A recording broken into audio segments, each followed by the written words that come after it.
안녕하세요. 저는 40대 유부녀입니다. 저희 부모님께서는 어릴 때부터 항상 사람은 언제나 부지런해야 하고 절약이 몸에 배어 있어야 한다고 가르치셨습니다. 부모님은 평생을 돈 버는 일만 하시며 살아서 그런지 온통 머릿속엔 돈밖에 없었어요. 모든 일상을 돈을 벌거나 돈을 아끼는 일에만 쓰셨죠. 저의 어린 시절을 떠올리면 항상 부모님 눈치만 봤던 기억이 있어요. 어느 정도였냐면요. 집에 형광등을 켜거나 냉장고를 여는 것도 부모님 허락을 받아야 했어요. 책을 보고 싶어서 제 마음대로 방에 형광등을 켜면 화를 내셨거든요. 책 읽을 거면 엄마 설거지하는 주방 옆에 와서 보면 되지. 뭐하러 방에 불을 또 켜? 그리고 아버지 지금 들어가서 샤워할 거니까 아버지 샤워하고 받아놓은 물로 씻게 바로 준비하고 있어. 저는 다른 사람들도 다 이러고 사는 줄 알았습니다. 형광등 쓰는 걸 아끼려고 다 같이 한 방에서 생활하고 샤워하는 물도 대야에 받아서 씻기 전에 온 식구가 다 씻어야 했습니다. 거기다가 학창시절 내내 용돈이라는 걸 받아본 적이 없어요. 중학교에 처음 입학해 학교 준비물이 있어 돈을 달라고 했을 때 아버지께 아주 혼쭐이 났거든요. 네 나이 벌써 15살인데 부모한테 용돈을 달라는 게 말이 돼?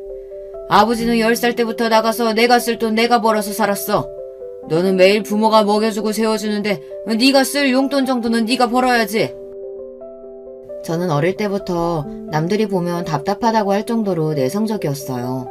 사실 제가 하고 싶고 갖고 싶은 게 있어도 부모님께 말해봐야 좋은 소리 못 듣고 어차피 혼나는 걸 알아서 그런지 부모님께 바라는 게 없었습니다. 저는 중학교 2학년 때부터 아르바이트를 하기 시작했어요. 시작은 이모가 운영하는 슈퍼마켓에서 학교가 끝나고 몇 시간 일하는 걸로 시작했습니다. 이모네 슈퍼마켓에서 버는 돈을 가지고 학교 준비물이나 용돈을 하기에 턱없이 부족했어요. 그래서 주말에도 햄버거 가게에서 아르바이트를 했습니다. 아르바이트도 한번 시작하면 웬만하면 그만두지를 않았습니다. 거기다가 일을 잘해서 다른 언니나 오빠들보다 시급도 금방 올랐어요. 나중에는 제가 번 돈으로 학원도 다닐 수 있을 정도였죠. 저는 스스로가 기특했어요. 다른 친구들은 부모님께 당연하게 받아서 쓰는 용돈을 저는 스스로 벌어서 쓴다는 게 멋있다고 생각했습니다. 물론 친구들과 어울려 놀지도 못하고 일이 힘들 때도 있었지만 좋은 점이 더 많았어요. 한 번은 그런 적이 있습니다. 어버이날이 돌아오길래 부모님께 제가 번 돈을 선물로 드린 적이 있어요. 항상 돈을 제일 중요하게 생각하시는 부모님이니 돈을 드리면 좋아할 거라고 판단했어요. 그런데 부모님의 반응은 의외였습니다. 네가 번 돈을 왜 우리한테 줘? 나중에 어른 돼서 혼자 살려면 돈이 얼마나 많이 드는데. 돈 허튼 데다가 쓸 생각하지 말고 다 저축해. 그래야 나중에 힘들다고 부모한테 손 안 벌리지. 그래도 어버이날이잖아요. 괜히 카네이션 같은 거 사오면 먹지도 못하고 금방 죽는 거 왜 사왔냐고 하실 게 뻔해서 그래서 돈으로 준비한 건데. 저희 부모님은 이런 분들이세요. 어린 자식이 없는 용돈에 어버이날이라고 꽃이라도 한 송이 사면 아무짝에도 쓸모없는 거 뭐하러 샀냐고 하셨고, 생신이라 편지라도 쓰면 이런 거나 할 시간에 공부하든 그게 싫으면 차라리 나가서 돈을 벌라고 하셨습니다. 괜한데 시간 쓰지 말라고요. 부모님은 항상 돈 버는 일에만 신경 쓰며 정신없이 사셔서 그런지 시간을 돈이라고 생각하셨어요. 저나 남동생도 괜한 곳에다가 시간 낭비하지 말고 항상 도움이 되는 일에 쓰기를 바라셨습니다. 그래서 그런지 공부해라 학원 가라 잔소리도 하지 않으셨어요. 공부머리가 없으면 일찍이 포기하고 기술이나 배워서 돈 벌라고 하셨거든요. 사실 어릴 때는 부모님이 이해가 되지 않을 때도 있었어요. 부모님은 일주일 내내 쉬는 날이라고는 하루도 없이 일했어요.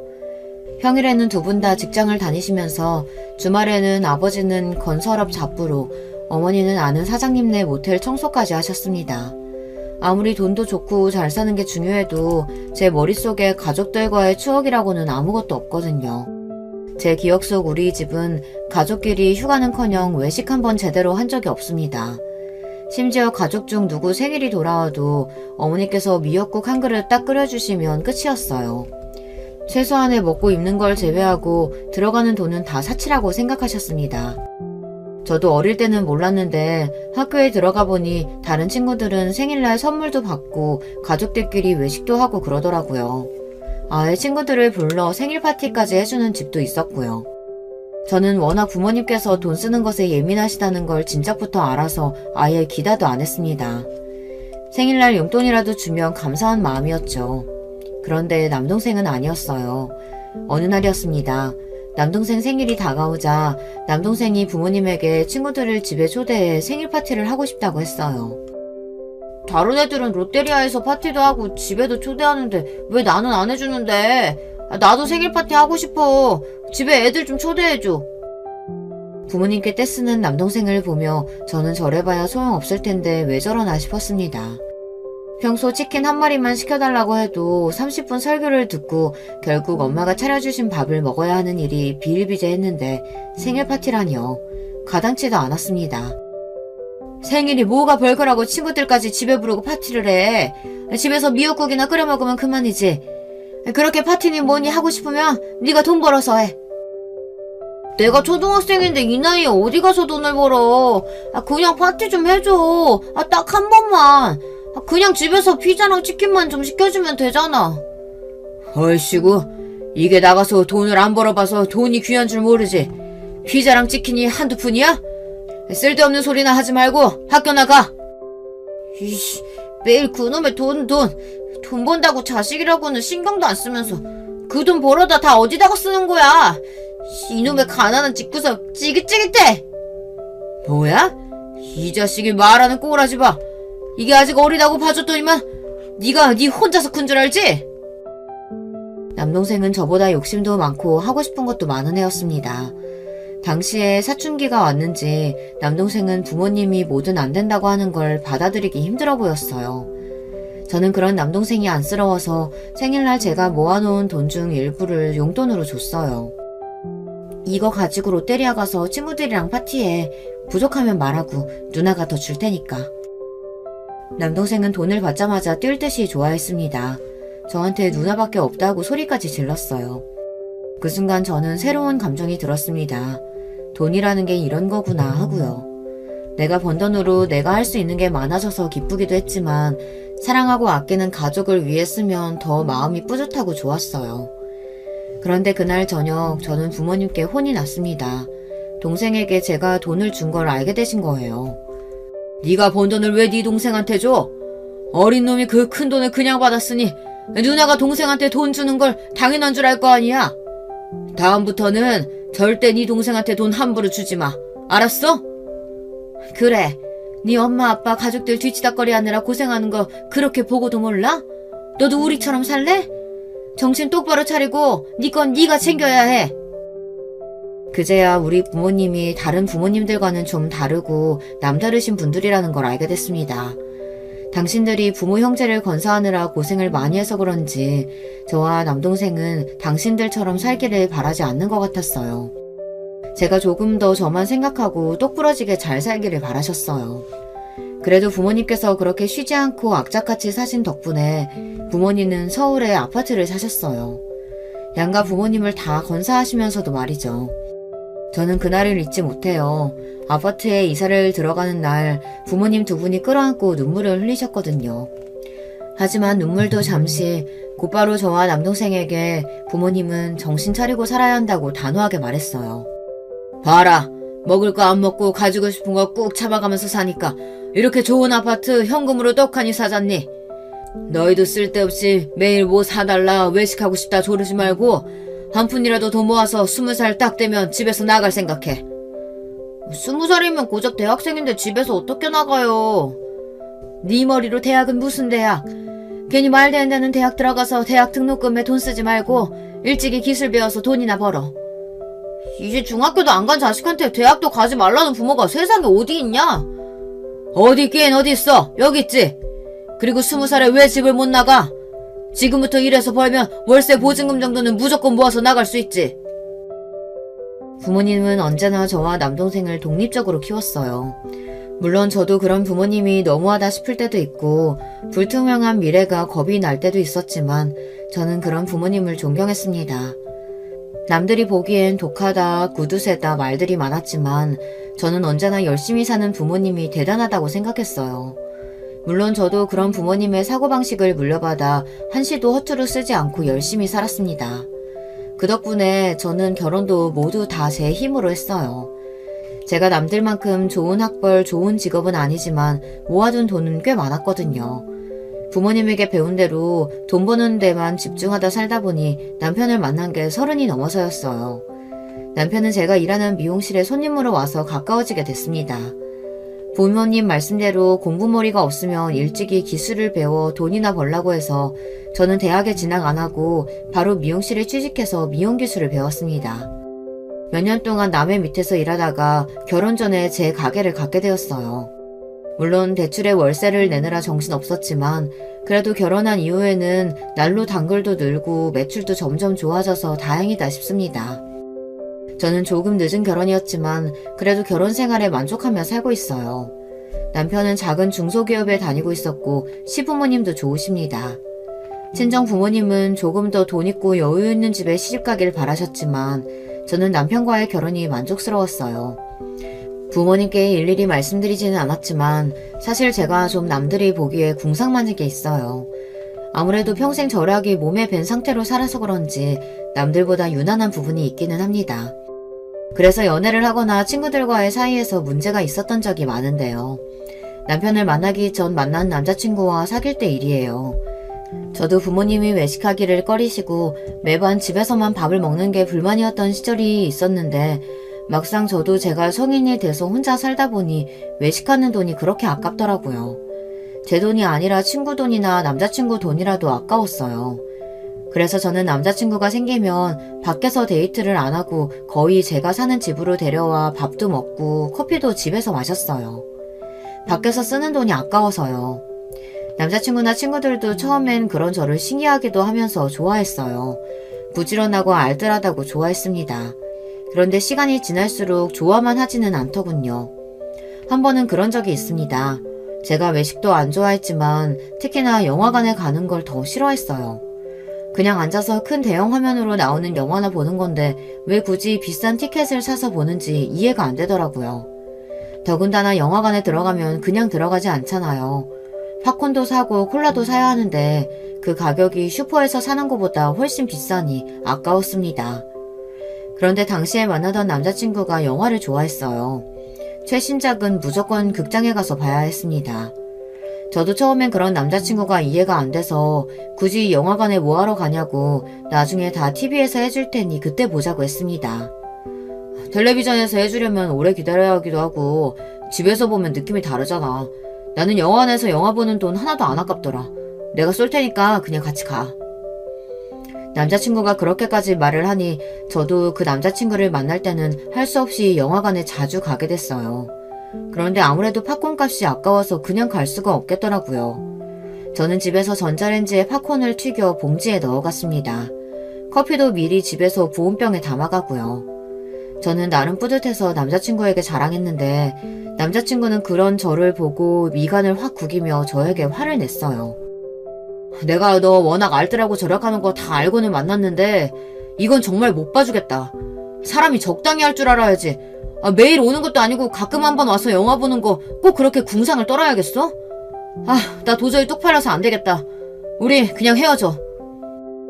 그래도 꽤 오래 만난 남자친구였는데 그렇게까지 저를 창피해하는 모습을 보고 나니 저도 많이 무안하더군요. 그런 일로 남자친구와 정말 헤어지게 될 줄은 몰랐는데 남자친구는 단호했어요. 지금까지 참을 만큼 참았다면서 헤어지자고 했습니다. 남자친구와 헤어지고 저는 충격을 받아 몇 달 마음고생을 했어요.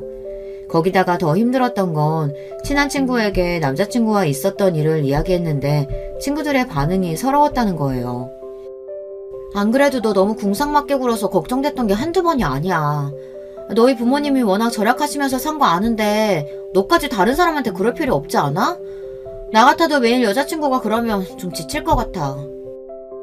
그래, 우리도 말을 안 해서 그렇지. 너 맨날 우리 만날 때마다 명품 가방이라도 들고 오면 사치스럽다고 하고 식당 갈 때마다 여기는 너무 비싸다. 이런 거 집에서 먹으면 반도 안 한다 하며 눈치 보고 불편했어. 나는 힘들어서 너희한테 위로받으려고 한 얘긴데 오늘 같은 날 꼭 그런 소리를 해야겠어? 너희 내 친구 맞아? 친구들 앞에서는 자존심이 상해서 난리를 쳤지만 사실 제가 그 정도였나 반성하는 계기가 됐어요. 어린 시절부터 부모님이 지질이 궁상으로 저나 남동생에게 아끼라고 절약하라고 잔소리만 하던 게 그렇게 싫었는데 저마저 저도 모르는 사이 부모님과 같은 모습으로 살고 있다는 게 스스로 너무 싫고 자괴감이 들었습니다. 하지만 어쩌겠어요. 그러지 않으려고 남들처럼 평범하게 살려고 해도 하루아침에 달라지지는 않았습니다. 그래도 그나마 그때 이후로는 저도 충격을 받아 제 생각을 남들에게 강요하는 건 많이 나아졌지만 제 몸에 밴 습관은 잘 바뀌지 않았어요. 그런 저를 온전히 받아준 사람이 남편이었습니다. 남편은 남들이 다들 진료하는 궁상맞은 모습까지 이해해줬어요. 알고 보니 남편도 유난하다면 좀 유난한 부모님 밑에서 자라서 본인이 그런 부모님의 모습을 많이 닮았답니다. 싫어서 고치려고 해도 핏줄인지라 잘 안 고쳐진다는 걸 누구보다 잘 안대요. 시부모님은 친정부모님과 반대로 굉장히 헌신적인 분들이에요. 두 분 다 평범한 집안에서 태어나 평범한 직장생활하며 살아오신 분들이라 모든 게 다 평범했어요. 그런데 자식들 교육에 관한 일이라면 수준에 맞지 않는데도 무리하게 해서 투자를 하시는 편이었대요. 남편은 어릴 때부터 그런 게 이해가 되질 않았답니다. 형편이 안 되는데도 시부모님들께서는 자식들 교육을 위해 빚을 내서 대치동으로 이사 갔답니다. 남편은 영 공부에 뜻이 없어 부모님의 기대에 부응하지 못하는데도 지원을 아끼지 않았대요. 그나마 남편 밑에 시동생이 공부를 잘했나 봐요. 그래서 시동생은 없는 살림에 고액 과외 학원까지 다니며 미국으로 유학까지 보냈답니다. 그 빚은 얼마 전까지 시부모님께서 갚으셨답니다. 덕분에 시부모님은 칠순이 다 된 연세에도 일하셨고 집도 서울 외곽으로 이사하셨어요. 그런 시부모님을 생각하면 남편은 답답하면서도 안쓰러워서 어떻게든 도와드리려고 많이 노력해요. 저는 그런 남편이 대견하고 멋있어 보였습니다. 남편도 저와는 다른 가정에서 자라서 그런지 오히려 저나 저희 친정 부모님을 더 대단하게 생각해요. 평소 저처럼 알뜰하고 똑부러지는 여자가 이상형이었답니다. 남편은 제가 하는 일을 다른 사람들처럼 지질이 군상이라고 생각하지 않았어요. 항상 제가 관리비를 절약하고 필요하지 않은 곳에 돈을 쓰지 않는 모습을 보며 오히려 저에게 알뜰하다고 칭찬해줬어요. 자기가 그렇게 열심히 산 덕분에 우리가 결혼할 때 이렇게 좋은 집 대출 하나도 없이 산 거잖아. 난 당신이 정말 대단하다고 생각해. 남편은 빈말이라도 항상 저에게 대단하다, 존경한다고 해줬어요. 저는 빈말이라도 남편이 해주는 말이 고마웠습니다. 이런 사람이다 보니 저는 남편이 버는 돈이 저보다 적고 시댁 형편이 넉넉하지 않는다고 해도 결혼 생활에 100% 만족했어요. 지금이야 작은 아파트에 살고 있지만 앞으로 둘이 노력하고 살다 보면 우리 부부는 훨씬 더 행복하게 살 수 있을 거라는 확신이 있었어요. 그런데 결혼 생활이라는 게 참 부부 둘이서만 좋다고 되는 건 아니더군요. 저에게는 시동생이 하나 있어요. 시동생은 제가 결혼하기 전에 미국에서 생활하고 있었기 때문에 사실 저도 몇 번 본 적이 없어요.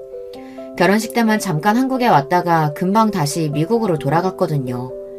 시동생은 대학 때 유학 가서 쭉 미국에서 살았다고 하더라고요. 그런데 몇 년 전 시동생이 갑자기 하던 일을 그만두고 한국으로 들어왔어요. 외국에서 혼자 지내는 게 외롭다면서 가족들이 있는 한국에서 살고 싶다며 들어왔습니다. 사실 시동생이 한국으로 들어오기 전에 가족들과 일절 상의하지 않아 가족들도 좀 놀랐는데요. 그럴만한 게 유학 간 이후 한국의 가족들에게는 관심도 별로 없던 사람이 갑자기 한국에서 살겠다고 들어와서는 결혼하겠다고 웬 여자까지 데리고 왔거든요. 더군다나 10년 넘게 외국에 있었던 사람이 한국에 사는 한국 여자를 데리고 왔어요. 거기다가 더 놀랄 수밖에 없는 게 둘이 나이 차이도 꽤 나 보이더라고요. 저도 저지만 시부모님이 특히 많이 놀라셨어요. 시동생이 학벌도 좋고 직업도 좋기는 하지만 그 외에는 내세울 만한 게 없어요. 인물도 영 별로고 이미 홍기도 꽉 찬 노총각이거든요. 그러다 보니 시부모님은 너무 어리고 예쁜 아가씨가 시동생과 결혼하겠다고 인사를 온 게 믿기지 않는 눈치였습니다. 우리 아들이야 홍기가 꽉 찼지만 아가씨는 아직 애때 보이는 게 대학생 같은데 정말 우리 아들이랑 결혼할 생각이 있기는 있는 거예요? 그럼요. 사랑하는데 나이가 무슨 상관이에요. 저 오빠랑 꼭 결혼할 거예요. 둘이 언뜻 보기에도 10살은 넘게 차이가 나 보이는데 결혼을 하겠다고 하니 가족들 모두가 걱정부터 앞섰습니다. 괜한 철없는 마음에 홀라당 넘어가 결혼하기에는 시동생 나이가 적지 않았으니까요. 아무래도 시부모님은 이 갑작스러운 상황이 걱정됐는지 식사하는 내내 시동생과 여자친구에게 질문을 끊이지 않고 했습니다. 어디서 만났는지, 연애는 얼마나 했는지, 지금까지 10년 넘게 미국에만 있던 사람이 왜 굳이 결혼해서 한국에서 살고 싶은 건지 끊임없이 질문했어요. 그런데 두 사람의 말이 기가 막혔습니다. 글쎄 두 사람은 게임에서 만났대요. 시동생은 미국에서, 여자친구는 한국에서 각자 게임을 하다가 채팅해서 가까워져 사귀게 됐답니다. 그 이후 서로 연락처를 주고받고 통화만 하고 메시지만 주고받다가 몇 개월 전 시동생이 잠깐 한국에 들어왔을 때 둘이 처음으로 얼굴을 보고 만났답니다. 그런데 그때 두 사람은 서로를 보고 첫눈에 반해 연애를 시작했답니다. 그리고는 반년 만에 결혼하겠다고 인사를 온 거예요. 그러니까 너희 말은 한 사람은 미국에, 한 사람은 한국에 있는 상태로 게임만 하고 연락만 주고받다가 얼굴은 달랑 딱 한 번 보고 좋아서 만난 지 고작 반년 만에 결혼하겠다는 거야? 저도 이 상황이 이해가 안 됐는데 어른들께서 이해를 하실 리 없었습니다. 아버지, 어머니, 당연히 이해 안 되시겠지만 우리는 서로가 서로한테 운명이라고 느꼈어요. 한국에서 만나고 미국에 들어가 있는 내내 수진이 생각만 나서 아무것도 할 수가 없었다니까요. 시동생은 여자한테 빠져도 단단히 빠져 있었습니다. 어른들 앞에서도 시동생과 여자는 서로 좋아서 어쩔 줄 몰라 했어요. 그 모습에 시부모님도 당황해서 말씀을 아꼈습니다. 그런데 저희 남편은 아니었어요. 아무래도 이 상황이 믿기지 않는지 미간을 잔뜩 구긴 채 돌직구를 던졌어요. 저기요, 수진씨. 얘가 미국에서 공부하고 회사도 좋은 회사 다니니까 능력도 있고 집에 재산도 좀 있나 보다 하고 기대를 했나 본데 전혀 아니에요. 우리 집 능력도 안 되는데 제가 공부를 잘해서 어머니 아버지가 등골 휘게 뒷바라지 한 거예요. 우리 집 아무것도 없어요. 남편은 시동생 여자친구가 시동생의 조건만 보고 인생 한번 펴볼까 싶은 마음에 호구 잡은 거라고 여기는 것 같았어요. 사실 그런 말도 한 게 시동생이 공부만 하느라 세상 물정도 잘 모르고 순진하기는 하거든요. 그런데 그때였어요. 시동생의 남편의 말에 기분이 상했는지 흥분해서 버럭 화를 냈어요. 형, 지금 무슨 소리라는 거야? 우리 수진이 이화여대 다니고 부모님도 외국에서 사업하셔. 절대 내 조건만 보고 결혼하겠다는 거 아니라고. 시동생이 억울하다는 듯 울부짖으니 순간 시댁에는 정적이 흘렀습니다. 저랑 오빠 나이 차이도 많이 나고 만난 지 얼마 안 돼서 걱정하시는 거 잘 알아요. 그런데 저 그렇게 생각 없는 애 아니에요. 저도 어릴 때부터 유복하다면 유복한 집에서 곱게 자란 애라 남자 집안이니 직업이니 상관없어요. 예비동서는 나이가 어려서 그런지 말투에서 당당함이 느껴졌습니다. 동서는 처음 봤는데도 저와는 전혀 다른 부류의 사람 같아 보였어요. 동서의 당당함에 오히려 더 당황하신 시부모님이 말까지 다 더듬으셨습니다. 미국에서 다니던 직장까지 그만두고 한국에 와서 뭘 어떻게 먹고 살려고 그래? 구체적인 생각은 있는 거야? 제 학벌에 제 경력에 한국에서 취직 하나 못하겠어요. 걱정하지 마세요. 제가 다 알아서 할게요. 지금 당장 결혼한다고 해도 우리가 월세 보증금이나 구해줄 형편이 될까 말까인데 어떻게 걱정을 안 해? 사실 시부모님이 가장 걱정하시는 건 돈이었어요. 젊은 날 자식들 뒷바라지 하느라 무리하신 탓에 있는 집도 다 날리고 서울 외곽에 사시면서 지금도 저와 남편이 드리는 생활비랑 본인들이 조금씩 일해서 버는 돈으로 생활하시는데 미국에 있던 아들이 갑자기 한국에 들어와 산다고 하니 부담이 되시나 보더라고요. 그런 건 걱정하지 마세요. 저는 지금까지 살면서 돈 걱정이라고는 해본 적이 없어요. 다 부모님이 알아서 해주셨거든요. 제가 결혼한다고 하면 무조건 서울에 아파트 하나는 해주실 거니까 제 아파트에 들어가서 살면 돼요. 예비동서는 참 해맑았습니다. 본인 부모가 말만 하면 다 해줄 테니 돈 걱정은 걱정하지 말라네요. 가만히 동서의 이야기를 듣고 보니 철이 없고 해맑을 만한 게 사람이 참 물색 없이 컸나 보더라고요. 당시 나이가 25이라는데 그때까지도 돈 한 번 벌어본 적이 없답니다. 대학 졸업하고 지금까지 집에서 놀고 먹는데도 부모님이 다 생활비 주셔서 큰 걱정 없이 자랐어요. 그래도 공부해서 대학까지 나왔는데 집에서 먹고 놀면 아깝지 않아? 에이, 아까울 게 뭐 있어요. 원래 대학도 가기 싫었는데 부모님이 그러면 시집 못 간다고 하셔서 억지로 간 거예요. 사실은 제 꿈이 현모양처거든요. 부모님이 매일 일하시느라 저 혼자 집에 있어서 저는 결혼하면 좋은 엄마, 좋은 아내 될 거라고 어릴 때부터 매일 말하고 다녔어요. 동서 꿈이 현모양처랍니다. 그래서 시동생처럼 자상하고 취미가 잘 맞는 남편 만나 평생 내조하며 살고 싶었대요. 그제야 동서를 보았는데 동서가 남다르긴 하더라고요. 동서가 입고 걸친 옷이나 가방이 모두 다 명품이었어요. 젊은 여대생이 입고 들기에는 꽤 고가의 제품들이었습니다. 남편 말처럼 남자 재산 때문에 나이 많은 남자랑 결혼하려는 것처럼 보이지는 않았어요. 시부모님이나 저나 남편도 슬슬 둘 사이가 납득이 되는 분위기가 되자 시동생과 여자친구는 서로 취미도 너무 잘 맞고 말도 잘 통한다고 결혼하면 잘 살 테니 허락해달라고 했습니다. 얼마 뒤 시동생은 결혼했어요. 동서 말대로 동선의 친정에서 서울에 아파트를 구해줘서 시동생은 한국에 들어오는 대로 결혼하고 아파트에 들어갔습니다. 동서가 나이도 어리고 철이 없어 보여서 걱정하기만 했는데 그래도 둘이 잘 사는 것 같아 저희가 괜한 걱정을 했나 보다 했어요. 그런데 얼마 뒤 생각지도 못한 일이 벌어졌습니다. 미용실에서 일을 하고 있는데 시어머니께 연락이 왔더라고요. 시어머니께서 결혼한 시동생이 걱정된다면서 한참 동안 저에게 하소연을 하셨어요. 알고 보니 시동생이 미국에서 들어온 지 한참인데 아직도 취직을 안 하고 집에 있답니다. 제가 생각하기에는 시동생이 한국에 들어오자마자 결혼하기도 했고 아직 일을 그만둔 지 얼마 안 됐으니 그럴 수도 있겠다 싶어서 좀 기다려보시라고 했는데도 시어머니는 걱정이 이만저만이 아니시더라고요. 그런데 시어머니께서 그러실 만한 게 최근에 시동생이 돈이 필요하다면서 시어머니께 연락을 했대요. 지금까지 한국 들어와서 네 동선의 친정에서 준 생활비 가지고 둘이 생활했나 본데 그게 떨어졌는지 어쩐 건지 이제는 나한테까지 손을 벌리더라. 내가 어디 말할 데도 없고 아주 답답해 죽겠어. 서방님이 나이가 몇 살인데 어머니께 손을 벌려요. 그건 말도 안 되죠. 시부모님도 저나 남편에게 생활비를 받고 계신데 그 와중에 시동생까지 시어머니에게 손을 벌린다고 하니 저도 기가 막히더라고요. 그러니까 말이다. 하루라도 빨리 취직부터 하라고 잔소리를 하기는 했는데 둘이 도대체 뭐라고 사는지 애가 영 일할 생각을 안 해.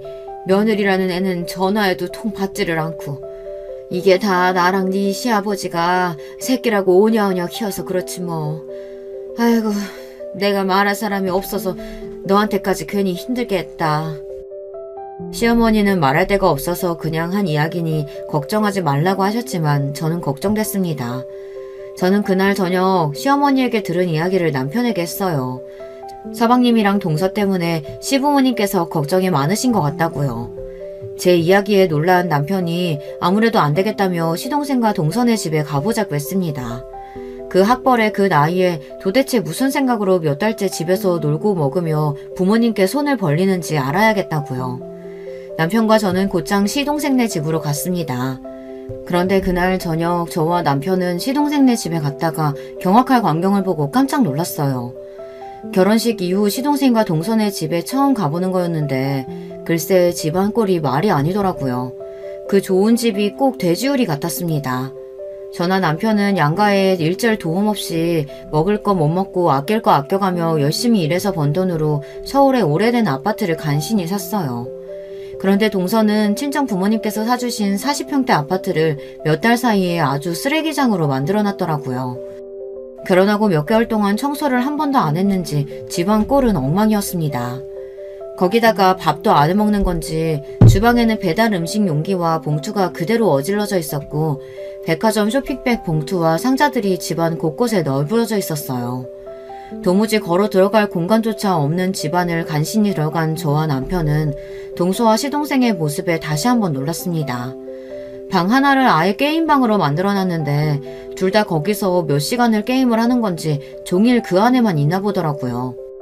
집안 꼴이 이게 다 뭐야? 설마 결혼하고 지금까지 이 꼴을 하고 산 거야? 저와 남편은 두 눈으로 보고도 믿기지 않는 광경에 입을 다물지를 못했어요.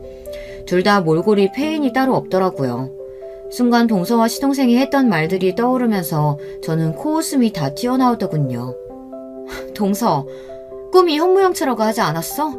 아무리 신혼이라도 그렇지 집안 꼴이 이게 다 뭐야? 둘 다 집에 있으면서 청소는 하고 살아야지. 어려도 한참 어린 동서에게 저도 꼰대처럼 싫은 소리는 하기 싫었지만 이건 해도 너무했어요. 둘이 취미가 잘 맞아서 좋다고 그러더니만 둘이 몇 개월 동안 내내 게임만 하고 있었나 보더라고요. 그때였어요. 본인들 꼬라지는 생각도 안 하고 저와 남편이 다짜고짜 여기까지 온 게 기분이 나빴는지 시동생과 동서 표정이 일그러져 있었어요.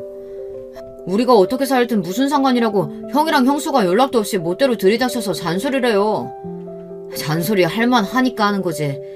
네 멋대로 살고 싶으면 네 인생에 책임을 지면서 살아야지. 이렇게 엉망으로 살면서 부모님께 손까지 벌리면 도대체 어쩌자는 거야? 남편은 시동생이 한심하다는 듯 한숨을 쉬었어요. 그러자 옆에서 가만히 있던 동서가 나서더군요. 아주버님, 자식이 힘들면 부모한테 손도 벌릴 수 있지 뭘 그러세요. 저희 친정에서 계속 도와주시다가 부모님이 좀 화가 나서 몇 달 동안 생활비가 안 들어와서 그러는 거예요. 금방 다시 생활비 들어오면 아무 문제 없어요. 그거 조금 도와달라고 했다고 이렇게 쪼르르 달려오신 거예요? 동서는 보면 볼수록 생각이 참 없습니다. 아무리 스스로 돈 벌고 살아본 적이 없어도 그렇지 부모에게 아직도 돈을 받아 쓰는 거에 대해 전혀 부끄럽지가 않은가 봐요. 문제는 시동생도 마찬가지였습니다. 동서는 나이라도 어리죠. 30대 중반이 넘은 시동생까지 집에서 빈둥거리며 게임이나 하고 있으니 기가 찰 노릇이었습니다. 동선의 친정 부모님도 외국에만 계시다 얼마 전에 한국에 들어오신 김에 동선의 집에 왔었는데 이 꼴을 보고 놀라 화를 내셨대요. 그래서 더는 돈을 안 주겠다고 하신 거랍니다. 이 지경이 됐으면 둘 다 정신을 차리고 살았어야 했는데 아직도 정신을 못 차린 것 같았어요. 재수씨네 집안 사정에는 나는 관심 없고요. 우리 부모님은 두 분 사시기도 바빠서 도와줄 형편 안 되니까 돈이 필요한 거면 둘이 알아서 해요. 괜히 안 그래도 힘드신 우리 부모님 더 힘들게 하지 마시고요. 남편은 본인 할 말만 하고 바로 나올 생각이었습니다. 그 집에 한시도 있고 싶지 않다고요. 그런데 그때 동서도 우리말에 자존심이 상했는지 안 해도 될 말을 굳이 하더군요. 아, 우리가 시부모님한테 손 벌리면 형님이랑 아주버님이 힘드시니까 이 늦은 시간에 굳이 여기까지 오신 거구나. 시부모님 드리는 생활비 그거 꼴랑 얼마나 된다고. 생색 오지네. 하긴 그 정도 배포밖에 안 되니까 그 나이에 오래된 아파트 살면서 차도 한 대 없지. 순간 저는 제 두 귀를 의심했습니다. 동서가 저와 남편에게 한 말이 맞나 싶어서요. 그런데 현실이었습니다. 동서는 철딱서니만 없는 게 아니라 개념 자체가 없었어요. 재수씨, 지금 뭐라고 했어요? 그거 우리한테 한 말이에요? 나이가 어려서 그러려니 하고 넘어가 주려고 했더니만 이거 어린 게 완전 글러먹었네. 형이야말로 우리 수진이한테 뭐 하는 거야? 당장 사과 안 해? 순간 분위기가 살벌해지길래 이러다가 크게 싸울 것 같아 제가 나서서 남편을 말렸습니다. 그러고는 그만 가자고 했어요. 나이 처먹었다고 되게 어른 행세하네. 나이 먹어서 좋겠다. 좋겠어. 동서 그만 좀 해. 내가 정말 할 말이 많은데 참고 딱 한마디만 할게. 정신 똑바로 차리고 살아. 그러다가 부모님이 평생 안 도와주신다고 하면 어쩌려고 그래? 형님이나 아주버님이나 부모 도움이라고는 받아본 적 없는 거지들이라 제 입장 이해할 리 없죠. 우리 부모님은 내일이라면 벌벌 떠시는 분들이라 금방 다시 도와주실 거예요. 그러니까 남 걱정하지 말고 두 분이나 잘 먹고 잘 사세요. 거지 주제에 누가 누구를 걱정해. 선을 넘는 동서의 행동에 화가 난 남편이 동서에게 달려들려고 했지만 저는 후다닥 남편을 집 밖으로 내보냈습니다. 그러고는 저도 밖으로 나왔어요.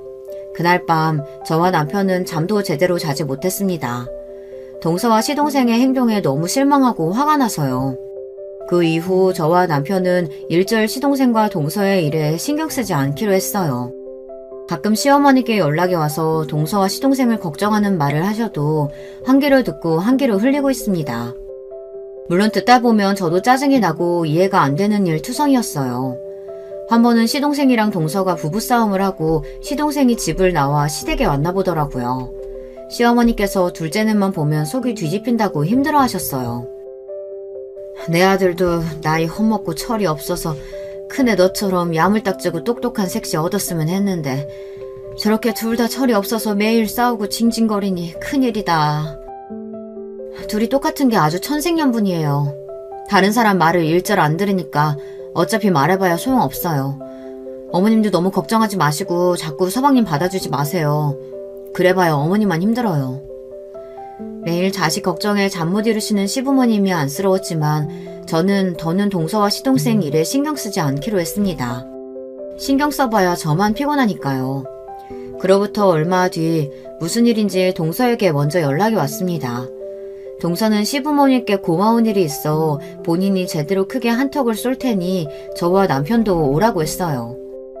저번에 제가 친정부모님하고 싸우고 예민해서 형님하고 아주머님한테 실수했어요. 이번 기회에 제가 크게 밥 살 테니까 와서 드시고 푸세요. 동서네 집에서 싸우고 온 지 몇 달이 지나서야 동서에게 연락이 온 거예요. 동서는 본인이 실수했다고 인정하며 본인이 밥을 살 테니 나오라고 했습니다. 남편과 저는 못 이기는 척 약속 장소에 갔어요. 동서가 생각 없고 개념 없는 거야 진작 몰랐던 것도 아니고 이제 다 가족이니 윗사람으로서 너그러운 마음으로 이해해줄 생각이었습니다. 그런데 역시나 사람은 고쳐 쓰는 게 아니에요. 동서는 구제불능이었어요. 애초에 모르는 게 많아서 말이 통하지를 않았습니다. 그날 약속은 시작부터 문제가 있었어요. 아무리 동서가 밥을 사기로 했어도 다 같이 만나기로 했으면 같이 상의해서 약속 날짜나 시간을 잡아야 하잖아요. 그런데 동서는 자기 마음대로 평일 오후 5시로 식당 예약을 했더라고요. 저희 남편 퇴근 시간이 6시고 저는 가게 문을 닫는 시간이 8시인데 말이죠. 아무래도 시간을 바꿔야 할 것 같아서 제가 동서에게 따로 연락했어요. 시간이 아무래도 안 맞을 것 같아서 바꿀 수 있냐고요. 그러자 동서가 대뜸 하는 말이 기가 막혔습니다. 제가 요즘 간헐적 단식 다이어트 하고 있어서 무조건 저녁을 6시 이전에 먹어야 해서요. 그럼 우리가 먼저 가서 먹고 있을 테니까 아주버님이랑 천천히 오세요. 순간 저는 말문이 막혔습니다. 저는 시간을 바꿀 수 없는 무슨 대단한 이유라도 있는 줄 알았어요. 그런데 동서 본인이 다이어트 중이라 시간을 바꿀 수 없다네요. 저는 괜히 기분이 상해서 그럼 그냥 우리가 빠질 테니 이번엔 시부모님이랑 식사하라고 했어요. 사실 저도 동서에게 밥을 얻어먹을 기분도 아니었으니까요. 형님, 제가 예약한 식당 엄청 유명한 한우 고깃집이에요. 이런 기회 많지 않으실 텐데 그냥 오세요. 형님이랑 아주머님 오실 때까지 기다릴게요. 동서는 우리가 올 때까지 기다릴 테니 꼭 오라고 자기 멋대로 이야기를 하곤 전화를 끊어버렸습니다. 약속 당일 저와 남편은 일이 끝나는 대로 불이 나게 식당으로 갔어요. 저도 미용실 문을 일찍 닫고 갔습니다. 사실 저나 남편이나 한우든 뭐든 동서와 시동생을 만나러 간다는 게 썩 내키지는 않았지만 그래도 동서가 먼저 사과를 해왔는데 윗사람으로서 외면한다는 게 마음에 쓰이긴 하더라고요. 저와 남편은 택시까지 타고 약속 장소로 갔습니다. 그런데 동서가 식당에 도착한 저와 남편을 보자마자 또 안 해도 될 말을 하더라고요. 이래서 저는 우리 자기 취직 안 했으면 좋겠다니까요. 그까지 회사 다녀봐야 월급도 쥐꼬리만큼 받으면서 저랑 놀아주지도 못하잖아요. 우리 자기는 내가 평생 월급 줄 테니까 그냥 나랑 매일 집에서 놀아줬으면 좋겠다. 그러게, 나도 그냥 매일 우리 자기랑 집에서 뒹굴뒹굴 놀기만 했으면 좋겠어. 바로 얼마 전까지 둘이 싸우고 시동생이 시댁으로 왔다더니만 어느새 또 화해했는지 여전히 둘 사이가 좋아졌더군요. 아무리 둘이 좋아도 사람이 일은 하고 살아야지. 언제까지 부모들한테 도움만 받으면서 살 거야? 아들, 신우는 그만큼 즐겼으면 됐으니까 이제 그만 즐기고 얼른 일부터 찾아. 그래야 아기도 낫지. 어머님, 그거 조금 도와주셨다고 벌써 손주 타령하시는 거예요? 제 나이가 몇인데 벌써 아기를 낳아요. 저 조금 더 놀다가 30 넘어서 낳을 거예요. 이제야 왜 시동생과 동서 사이가 다시 좋아졌는지 알았습니다. 동서네 친정에서 돈이 끊기자 동서와 시동생이 매일 둘이 같이 싸웠나 봐요. 그래서 시동생이 시댁에까지 들어온 거고요. 그 꼴이 안 됐으니 결국은 시부모님이 시동생을 도와준 거였어요. 저와 남편은 답답해서 밥을 먹어도 체할 지경이었습니다. 동서나 시동생의 행동도 이해가 안 되고 짜증났지만 시부모님도 답답했어요. 도대체 자식을 왜 저렇게 키우나 싶어서요. 남편도 같은 자식인데 왜 항상 시동생에게만 저렇게 쩔쩔매는 건지 이해가 안 됐어요. 새아기, 네 나이 30이면 내 아들 나이 40이 훨씬 넘는데 그때 자식을 어떻게 낳아? 한 살이라도 어릴 때 낳아야지. 에이, 안 생기면 안 나오면 그만이죠 뭐. 저는 그냥 우리 자기랑 둘이 돈이나 펑펑 쓰면서 행복하게 살래요. 아무리 봐도 동서의 머릿속에는 아무것도 들어오지 않는 것 같아요.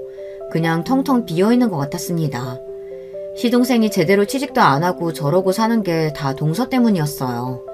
동서가 본인 친정 부모님에게 돈을 받아서 그걸 시동생과 흥청망청 쓰니 둘 다 일할 생각조차 하지 않는 거였어요.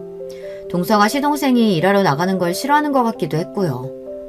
재수씨, 친정에서 더는 경제적으로 안 도와주신다고 했다면서요. 결국은 또 우리 부모님한테 손 벌릴 거예요? 앞으로 어떻게 생활하려고 이렇게 비싼 한우를 사요? 상황을 지켜보던 남편이 아무래도 참을 수 없었는지 먼저 물어봤습니다. 그러자 동서는 아무 생각 없이 또 해맑게 떠들었어요.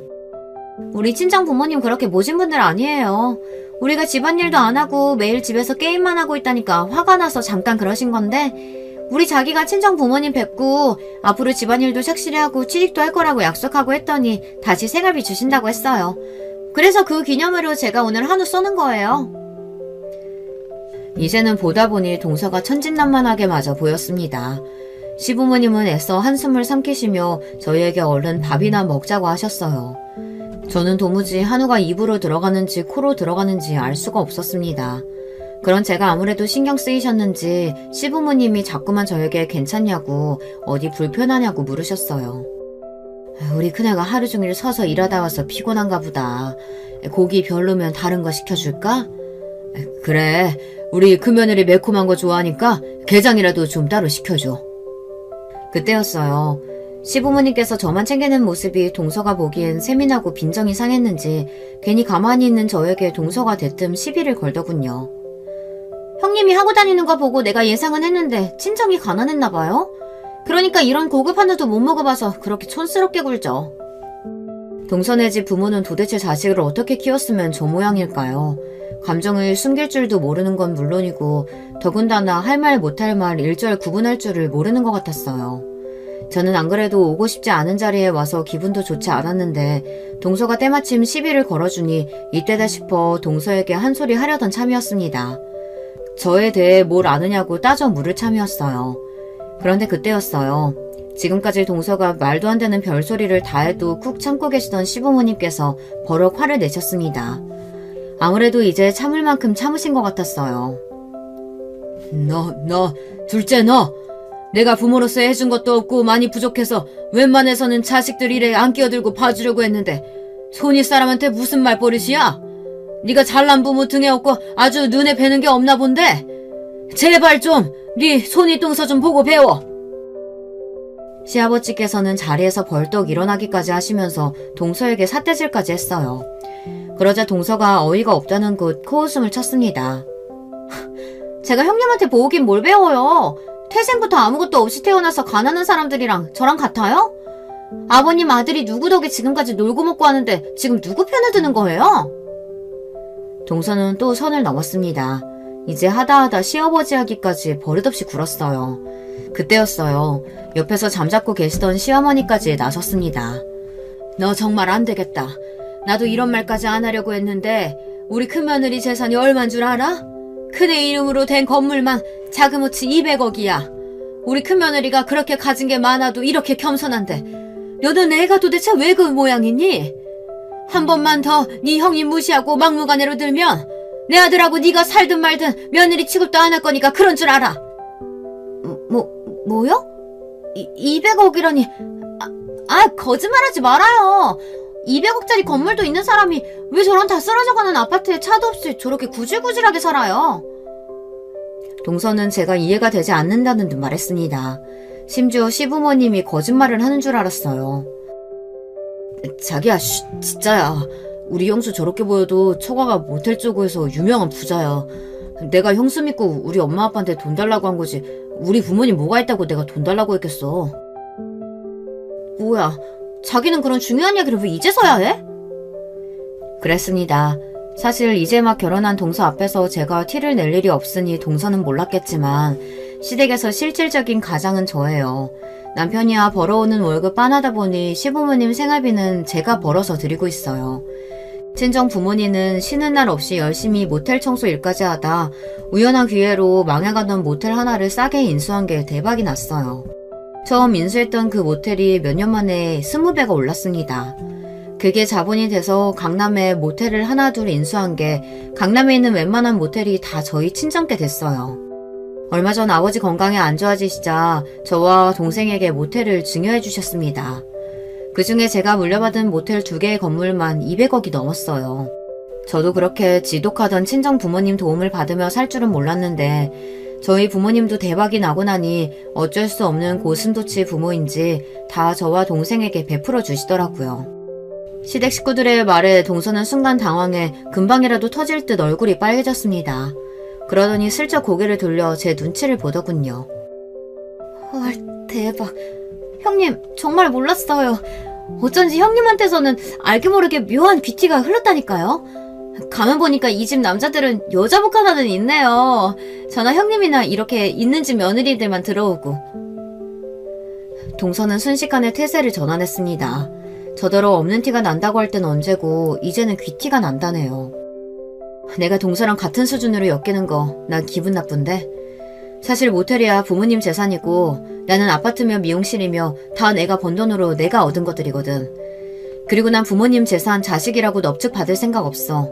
동서랑 같은 사람으로 엮지 마. 어머머, 우리 형님 대단하시다. 저 같으면 모텔 물려받아서 편하게 살 텐데 자기 사업까지 하시고 존경해요. 그날 이후 동서와 제 사이는 많이 달라졌습니다. 동서는 저를 볼 때마다 깍듯하게 90도로 인사하며 형님 하고 따라다녀요. 거기다가 신기한 건 저더러 미용 기술을 가르쳐달랍니다. 친정부모님이 언제까지 그렇게 놀기만 할 거냐고 평생 그렇게 빈둥거릴 생각이면 절대 지원 안 해주신다고 선언하셨어요.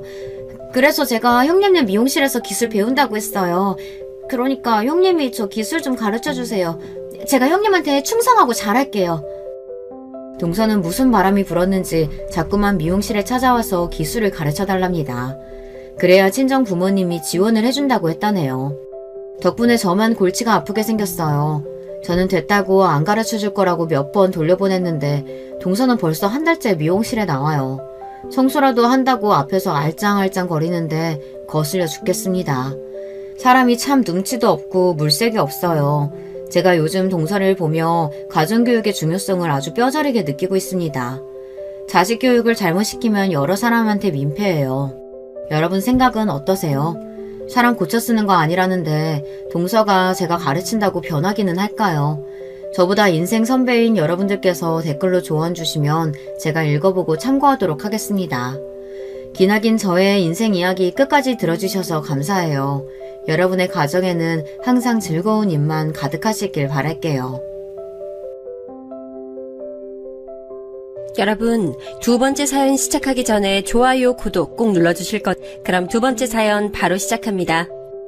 저는 아버지, 어머니 그리고 저까지 이렇게 셋이 같이 살았습니다. 그렇게 좋지도 나쁘지도 않은 평범한 집안이었다고 생각합니다.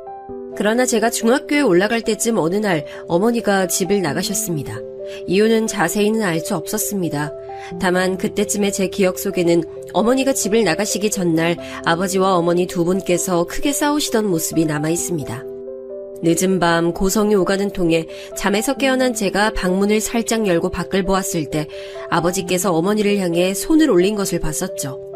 그 장면 때문에 며칠이 지나도록 어머니께서 집에 돌아오질 않으셔도 물어볼 생각도 못하고 그저 아버지의 손찌검으로 인해 어머니가 도망을 가신 거구나 하고 자연스럽게 생각했습니다. 하지만 아버지께선 제가 성인이 되도록 제게 손찌검하신 적이 단 한 번도 없었습니다. 아버지는 엄한 분이셨지만 동시에 다정하신 분이셨습니다. 제게 중요한 날이면 늘 날짜를 맞춰 꼭 회사를 쉬고 저와 함께 해주셨습니다.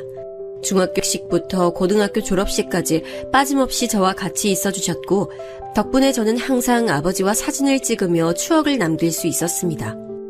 가끔 그때 찍은 사진들을 보면 어머니의 빈자리를 느끼지 않게 해주시려는 것처럼 제 어깨에 든든하게 팔을 두르고 열성적으로 웃고 계셨죠. 운동회 때나 수학여행 때에는 아버지께서 늘 손수 도시락을 싸주시기도 하셨습니다. 그런데 아버지께서 음식을 짜게 먹으시던 편이셔서 도시락으로 싸주시던 김밥이 늘 짰던 기억이 납니다.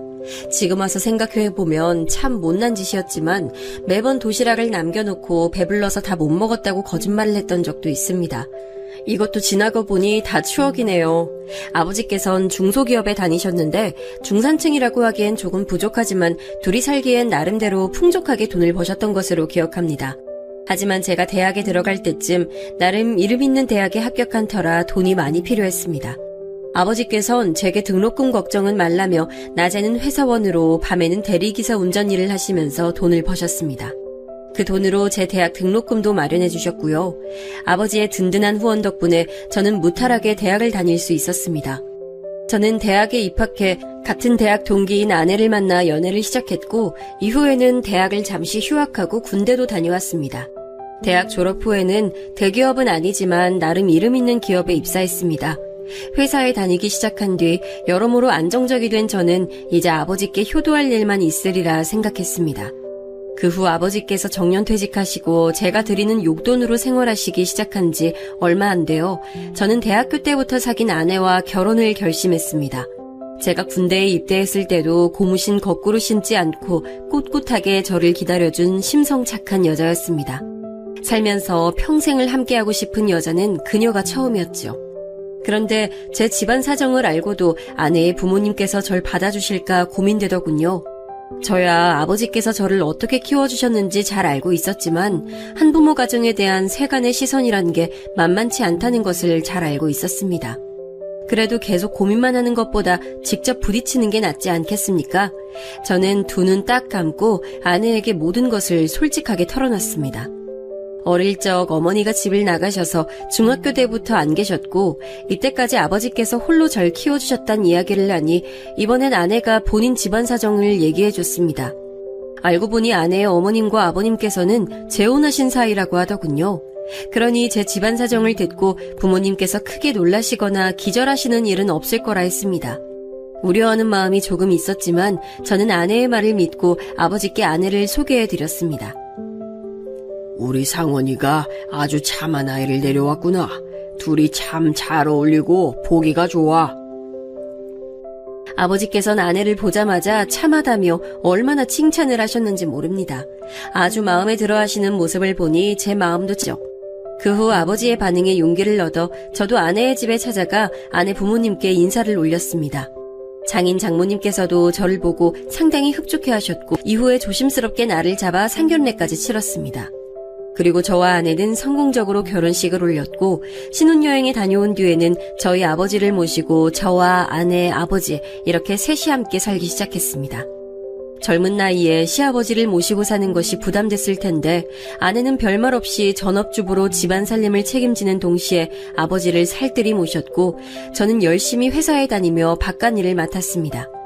셋이서 같이 사는 동안 아버지께서 아내를 많이 예뻐하셨던 게 기억이 납니다.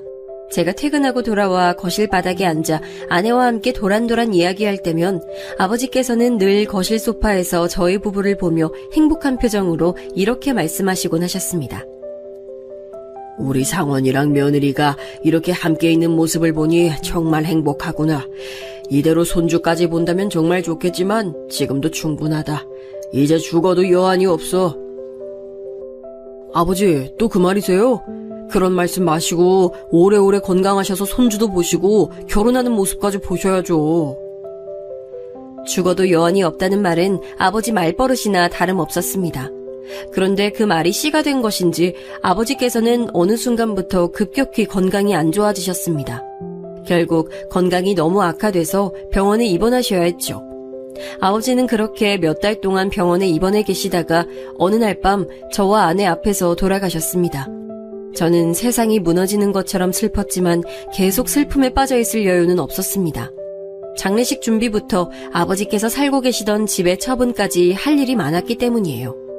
아버지께서는 돌아가시기 전에 유언을 남기셨는데 그중 하나는 예전부터 다 같이 살고 있던 집을 처분하고 그 돈으로 새 집을 구해 이사를 갔으면 한다는 것이었죠. 네 어린 시절이 고스란히 남아있는 집이지만 그렇기에 꼭 처분했으면 한다. 그리고 그 집에서 즐거웠던 기억만 가져갔으면 해. 저는 아버지의 유언을 듣고 어린 시절 열심히 절 키워주시던 아버지의 모습이 떠올라 죄송한 마음이 들었습니다. 그래서 아버지의 유언만큼은 꼭 잘 지키겠다고 결심했죠. 장례식을 치를 때 저는 어떻게 시간이 흘러가는지 모를 정도로 슬픔에 빠져 있었습니다.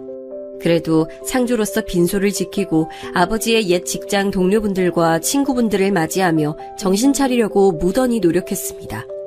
아버지의 친구분들께선 아버지에 대한 좋은 말씀을 많이 해주셨습니다.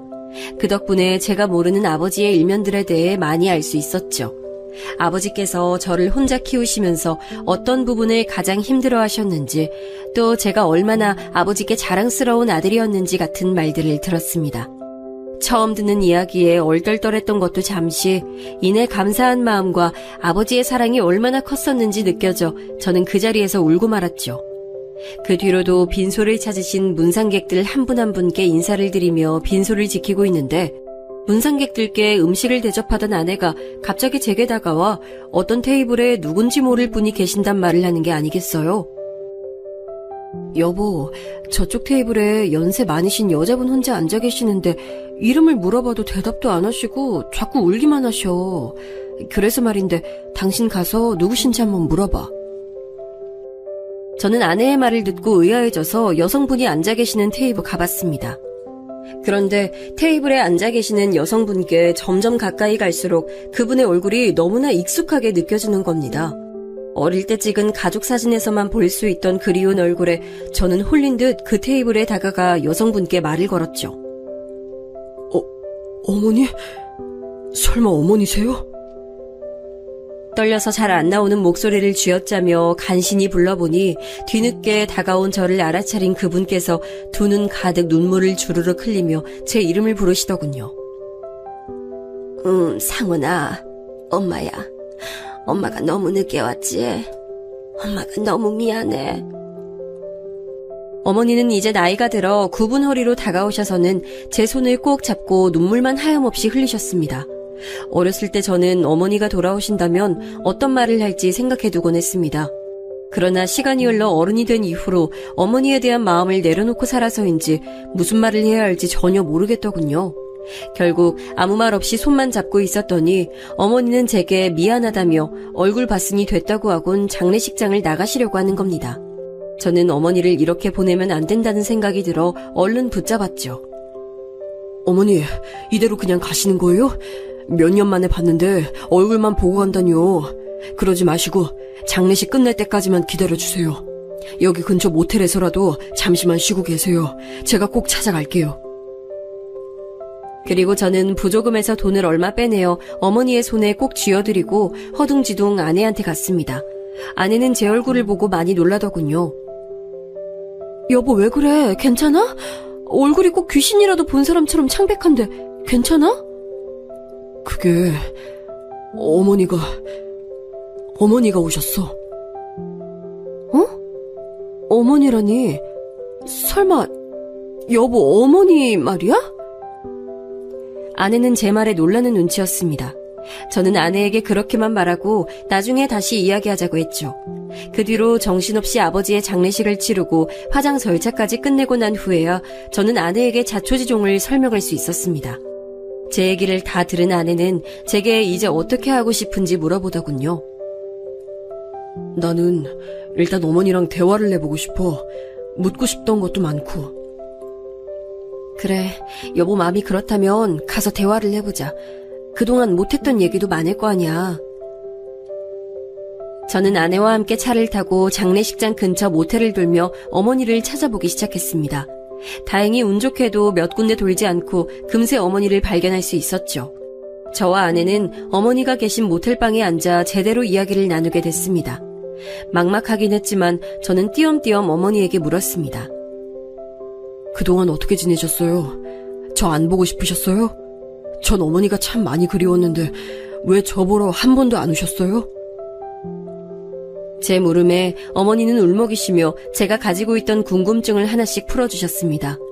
그동안 어머니는 고향에 내려가서 살고 계셨답니다. 그러다가 건너 제가 결혼한다는 소식을 듣고 한 번 저를 찾아오셨지만 아버지께서 어머니에게 다시는 오지 말라고 으름장을 놓고 쫓아내서 저를 못 만났다는 거죠. 저는 어머니의 말에 큰 충격을 받았습니다. 어째서 아버지께서 어머니를 쫓아내셨던 건지 아무리 생각해도 알 수 없었죠. 저는 모든 게 의아했지만 그 부분은 조금 뒤로 하고 어머니와 그동안 못했던 대화를 더 나누고 싶었습니다. 하지만 모텔에서 지낼 수 있는 시간이 끝난 상태라 곧 나가야만 했죠. 그 자리에서 어머니는 제가 당신을 보기 싫다면 도로 고향으로 내려갈 생각이라고 말씀하셨습니다. 어렸을 때 봤던 모습과 달리 굉장히 지치고 수척해지신 어머니 모습을 보니 마음이 갈팡질팡하고 영 좋지 않았죠. 제가 어쩌지도 못하고 아내를 바라보자 아내는 망설임 없이 어머니께 먼저 며칠간만이라도 함께 집에서 지내는 건 어떻겠냐고 물었습니다.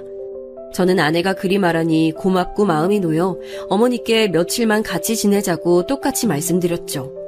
다행히 어머니께서 그러마 하셔서 우리는 셋이서 집으로 향했습니다. 부동산에 내놓은 상태였지만 아직은 실거주 중인 집에 들어서자 엄마는 정말 오랜만에 집에 돌아왔다며 감회가 섞인 표정으로 눈물을 흘리셨습니다. 그리고 저는 기억이 나지 않는 제 어린 시절의 이야기를 해주셨습니다. 저 돌담에서 상원이가 넘어져서 얼마나 크게 울었는지. 우리 상원이는 어렸을 때부터 목청이 남달랐어. 아, 저기 화단에는 상원이 이모가 성원이 목이라고 앵두나무도 심었었어. 그때 정말 행복했었지. 그 옛날 엄마와 아버지, 저 이렇게 셋이서 살던 이야기를 듣자 저는 가슴이 울렁였습니다. 그렇게나 행복한 가정 속에서 살고 있었다면 도대체 왜 집을 나가셨던 건지 궁금했죠. 그래서 저는 그 자리에서 어머니께 조심스럽게 물어봤습니다. 어째서 아버지와 저를 버리고 집을 나가셨는지 말이죠. 그러자 어머니는 올 것이 왔다는 표정으로 저를 바라보시다가 천천히 대답해 주셨습니다. 사실 너희 아버지가 날 의심하는 일이 많았단다. 내겐 잘해주고 자상한 아버지였을지 몰라도 내겐 언제나 아내가 바람을 피우고 있을지 모른다고 생각하는 의심 가득한 남자였어. 그래서 안 보이는 곳에서 매번 내게 손을 올리는 일이 많았지. 그때 내가 너를 데리고 도망가지 않았던 건 네 아버지가 너만은 때리지 않을 거란 걸 알고 있어서였어. 게다가 엄마는 널 먹여 살릴 만큼 능력이 좋거나 돈을 잘 버는 것도 아니었으니 고생시킬 바에는 두고 가는 게 낫다고 생각했어. 이런 내 선택을 원망하니? 어머니의 말씀에 저는 모든 것을 납득할 수밖에 없었습니다. 어머니가 집을 나가시기 전날 밤 저는 아버지가 어머니께 손을 올리신 장면을 기억하고 있었으니까요. 그간 어머니가 겪었을 고충이 생생하게 느껴져 마음이 아팠습니다. 그럼 왜 그동안 제게 연락을 안 하셨어요? 제가 성인이 됐을 때는 한 번 정도는 해주셨을 수 있었잖아요. 그러자 어머니는 집에서 아버지를 피해 도망 나온 지 얼마 안 되었을 때는 아버지가 무서워서였고 그 뒤에는 제게 미안해서 도저히 연락하지 못했다고 하시더군요. 나중에 제가 결혼한다는 소식을 들었을 때 용기를 내서 연락하려고 했지만 그것도 아버지가 막는 바람에 연락이 닿지 않았던 거고요. 그 이야기를 듣고 나니 왜 어머니가 아버지가 돌아가신 이후에 저를 찾아오신 건지 알 수 있었습니다. 제가 머릿속으로 납득한 것을 아셨는지 어머니는 계속 제게 말씀하셨습니다. 상원이 너만 괜찮다면 엄만 너와 계속 연락하고 살고 싶어. 내가 우리 아들한테 못해준 게 너무 많아. 지금이라도 못해준 거 다 해주면서 살고 싶어. 어머니는 그렇게 말씀하시면서 제 손을 잡아주셨습니다. 그간의 세월이 고스란히 남은 주름진 손을 보자 저는 가슴이 먹먹해졌지만 바로 대답할 수가 없었습니다. 저는 어머니께 당장 대답하긴 곤란하고 조금 생각해보겠다고 말씀드렸죠. 처음 알게 된 사실도 많았고 너무 급작스럽기도 했으니까요. 그러자 어머니는 제게 당신의 연락처를 알려주셨고 간간히 연락만이라도 하자고 말씀하셨습니다. 어머니는 이틀 정도 집에서 지내시다가 곧 고향으로 내려가셨습니다. 그 후 저는 아내와 집에 단둘이 대화를 나눴습니다. 아내는 혼란스러워 갈피를 못 잡는 제게 제 심정을 잘 이해한다고 했습니다. 여보, 난 언제나 당신 응원하고 도울 거야. 그러니까 걱정하지 말고 어떻게 하고 싶은지 천천히 생각해봐. 저는 제 사정을 이해해주는 아내에게 너무나 고마웠죠. 저와 결혼 후에 바로 아버지와 같이 살면서 신경 쓸 일도 많고 하루도 안 힘든 날이 없었을 텐데 언제나 제 편이 되어주겠다고 하니 얼마나 든든하던지요. 그래서 저는 조금 더 생각해보고 결론을 짓겠다고 아내에게 말했습니다. 그런데 어머니가 고향에 내려가신 지 채 3일이 지나기도 전에 연락이 온 겁니다. 미안해 아들. 엄마가 지금 상황이 너무 안 좋아서. 근데 연락할 수 있는 사람이 아들밖에 없어서 이렇게 연락했어. 왜 그러세요, 어머니? 무슨 일이라도 있으신 거예요? 저는 어머니 전화를 받고 순간 너무 걱정됐습니다. 어머니께 사정을 들어보니 어머니는 그간 고향에서 작은 월세방에서 지내고 계셨는데 거기서 쫓겨났다고 하시는 겁니다. 원래 일하고 있었던 곳에서 사장이 월급을 차일피일 미루는 통에 월세를 못 내 몇 달이 밀렸고 결국 월세방의 보증금까지 전부 까먹은 바람에 내쫓겼다는 거죠. 게다가 월급을 밀리던 사장을 찾아가 보니 사장은 도망을 가버렸다고 하더군요. 당장 어디에서 먹고 자고 지낼지 눈앞이 깜깜한 상태에서 어머니는 연락할 사람이 저밖에 없어서 제게 연락을 하셨던 거고요. 저는 어머니께 일단 다시 서울로 올라오실 수 있겠냐고 여쭤봤고 어머니께서는 한번 움직일 차비는 남아있어 가능하다고 하셨습니다. 저는 어머니와 전화를 마친 뒤 아내에게 바로 상황을 설명했습니다. 상황을 들은 아내는 그럼 어머니와 며칠만이라도 같이 지내고 그 후엔 따로 방을 얻어드리는 것이 좋을 것 같다고 말하더군요. 덕분에 저는 어머니를 다시 집에 모셔올 수 있었습니다. 고작 며칠 안 봤는데 그 사이 어머니는 더 쪼그라드시고 더 기운 없어지고 볼품 없어지셨더군요. 그런 어머니의 모습을 보니 마음이 찢어지는 것 같았습니다. 그리고 어머니의 손에는 작은 배낭이 들려 있었는데 그게 그동안 어머니가 모은 살림 전부라고 하시더군요. 가슴이 어찌나 아프던지 억장이 무너지는 기분이었습니다. 어머니, 곧 따로 방을 얻어드릴게요. 그 전까지는 조금 불편하시더라도 여기 이 방에서 지내시면 돼요. 불편하기는 이 정도 방이 뭐 어때서? 엄만 너무 마음에 드는걸? 정말 고마워 우리 아들. 엄마가 아들 덕분에 한시름 났어. 그 뒤로 같이 살게 된 어머니는 당신이 가정부라도 되신 것처럼 청소며 빨래며 모든 집안일을 도맡아 솔선수범하셨습니다. 매일 새벽같이 일어나 바닥을 쓸고 닦으신 뒤 식사 준비까지 하시고 빨래도 해놓으시더라고요. 아내는 어머니의 그런 행동에 자신이 하면 된다고 극구 말렸지만 어머니는 그동안 저를 돌봐주지 못하셨던 시간을 보상이라도 해주시려는 것처럼 열심히 집안일을 하셨습니다. 저는 엄마의 그런 모습을 보니 미안하면서도 고맙고 안타까운 마음이 들었습니다. 하지만 연세도 있으신 분이 건강도 좋지 않으실 텐데 자꾸 그러시니 저도 마음이 편치 못해 어머니께 그러지 말고 그냥 쉬셔도 된다고 몇 번이나 말씀드렸습니다. 몇 번의 실랑이 끝에 어머니는 당신께서 머무시는 방만 청소하는 정도로 타협하기도 했습니다. 그렇게 일주일 정도가 지났을까요? 어느새 어머니가 계신 집이 익숙해진 저는 따로 방을 얻어 어머니를 모시기보다는 지금처럼 이 집에서 다 같이 살았으면 하는 마음이 생겼습니다. 하지만 이건 저 혼자 결정할 일이 아니었죠. 그래서 저는 어머니께서 잠드신 야심한 밤에 아내와 진지하게 대화를 나눴습니다. 여보, 혹시 이대로 어머니를 이 집에서 모시고 같이 지내는 것에 대해 어떻게 생각해? 여보에게 정말 못난 짓 하는 거 알지만 나 어머니를 다른 곳에 모시고 싶지가 않아. 그냥 이 집에서 모시고 살면서 보살펴드리고 싶어. 그 마음 이해해.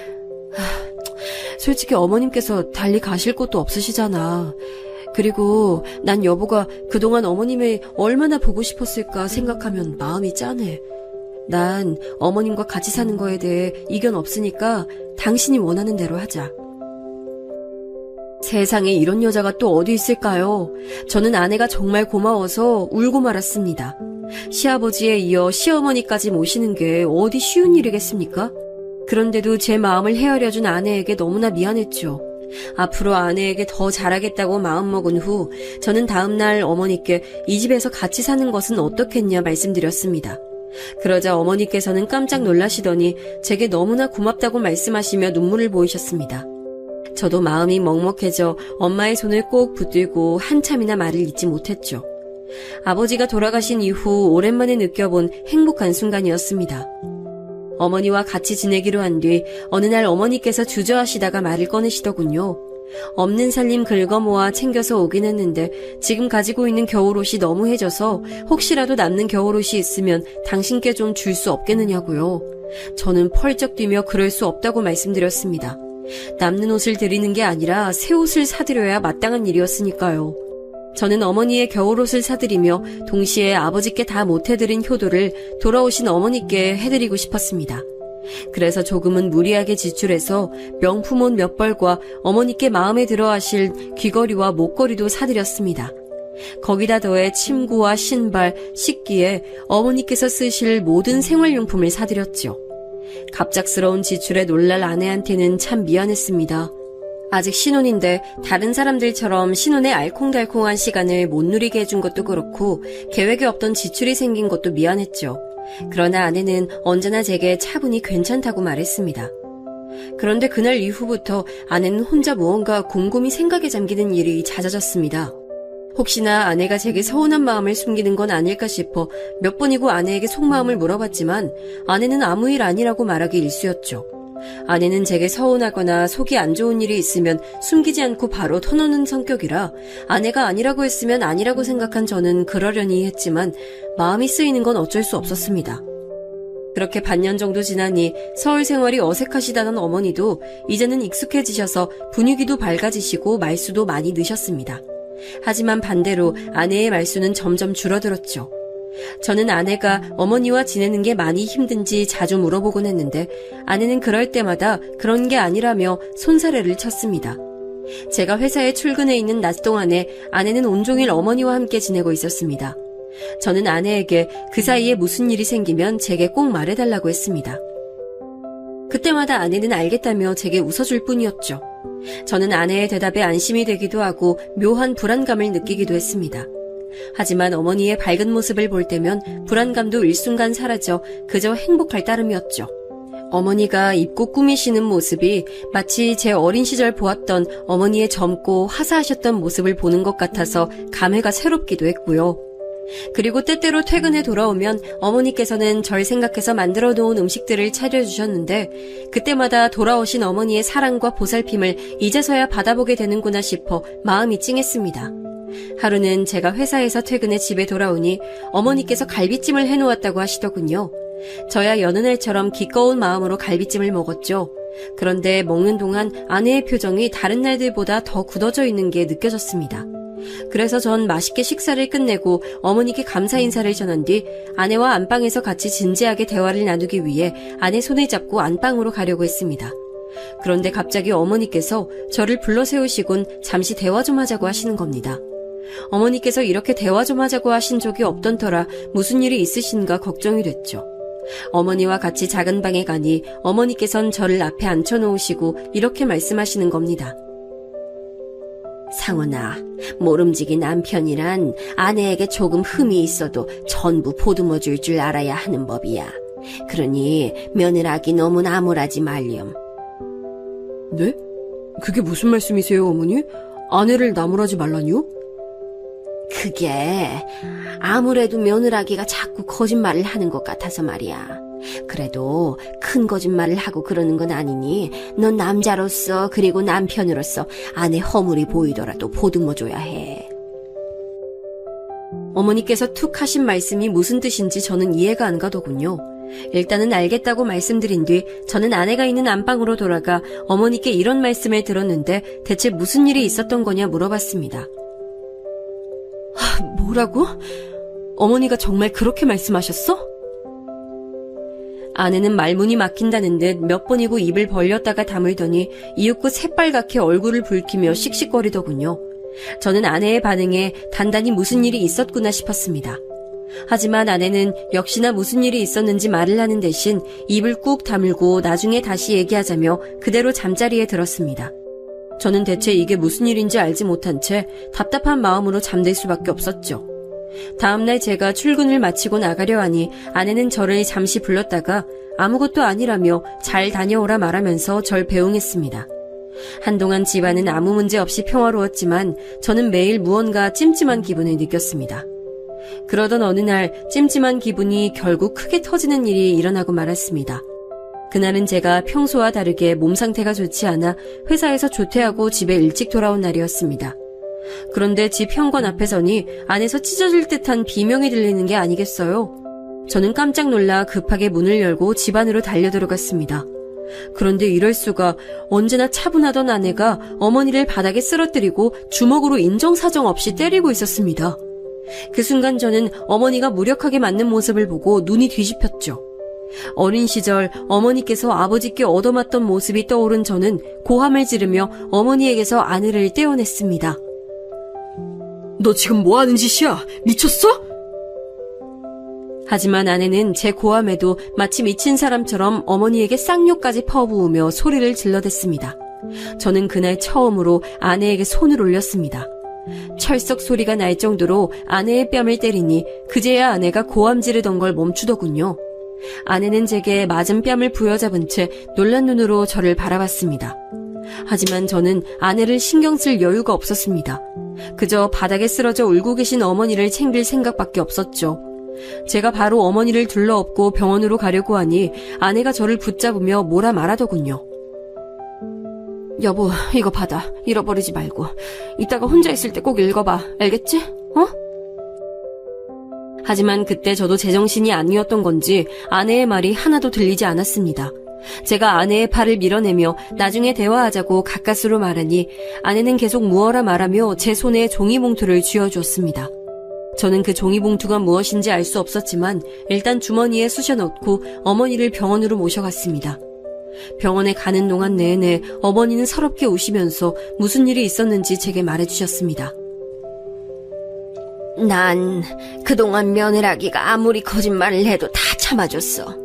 근데 더는 들어주기 힘들어 거짓말 좀 그만하라고 했더니 갑자기 날 주먹으로 때리지 뭐야. 난 며느라기가 순간 미친 줄 알았어. 그런 애랑 어떻게 같이 사니? 아유, 난 이제 더는 같이 못 살겠다. 어머니의 말씀을 들으니 화가 솟구치더군요. 하지만 동시에 아내가 그럴 리 없다는 생각이 들어 머릿속이 혼란스러웠죠. 병원에 도착해 어머니께서 검사를 받으시는 동안 저는 화나는 마음을 다스리려고 노력했습니다. 그리고 아내에게 전화해서 상황을 듣고자 했는데 이미 아내에게서 문자가 와 있더군요. 나 한동안 친정에 가 있을게. 중요한 인감이랑 문서, 귀중품은 내가 다 챙겨서 갈 테니까 아까 내가 준 편지 다 읽고 머리 식힌 다음에 대화할 마음 생기면 그때 연락해. 저는 그제서야 아내가 제게 준 것이 편지였던 것을 알아챘습니다. 주머니에 구겨진 봉투를 꺼내 안을 살피니 몇 장이 되는 편지가 들어있더군요.